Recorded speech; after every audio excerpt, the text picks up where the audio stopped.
Le feu sacré d'Estia, au cœur de l'Olympe parmi les dieux majestueux, Estia veillait silencieusement sur le foyer des dieux et des mortels. Son nom signifiait foyer ou cheminée, et elle incarnait la chaleur réconfortante qui émanait des flammes dans chaque maison.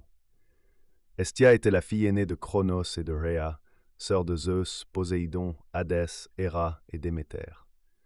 Pourtant, elle ne cherchait pas la gloire ni les querelles divines. Sa place était au centre de chaque demeure, là où les familles se rassemblaient pour partager leur joie et leur peine. Dans le temple d'Estia, le feu sacré brûlait sans interruption. Les prêtres et les prêtresses veillaient sur lui, ajoutant du bois et des herbes aromatiques pour maintenir la flamme pure et vivante. C'était un lien entre les dieux et les humains, une source de protection et de bénédiction. Un jour, Apollon et Poséidon, séduits par la beauté d'Estia, la courtisèrent. Mais elle refusa leurs avances, jurant sur le Styx de rester vierge à jamais. Zeus, touché par sa dévotion, lui accorda un privilège unique. Chaque foyer humain serait honoré en son nom, et chaque temple lui offrirait une part de chaque sacrifice. Estia devint ainsi la gardienne des foyers, la protectrice des mariages et des naissances.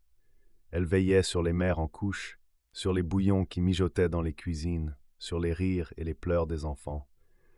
Son âne, fidèle compagnon, symbolisait la stabilité et la persévérance. Pourtant, derrière son calme apparent, Estia portait un fardeau. Elle était témoin des secrets des familles, des douleurs cachées, des espoirs brisés. Elle connaissait les joies simples d'un repas partagé, mais aussi les drames qui se jouaient derrière les portes closes. Un soir, alors que le soleil se couchait sur l'Olympe, Estia se tint devant son foyer, contemplant les flammes dansantes. Elle murmura une prière pour tous les foyers du monde, pour la chaleur qui réunissait les cœurs, pour la vie qui s'épanouissait dans l'intimité des maisons. Et ainsi Estia, la déesse du foyer et de la vie domestique, continua de briller dans l'ombre, apportant chaleur et réconfort à ceux qui cherchaient refuge près du feu sacré.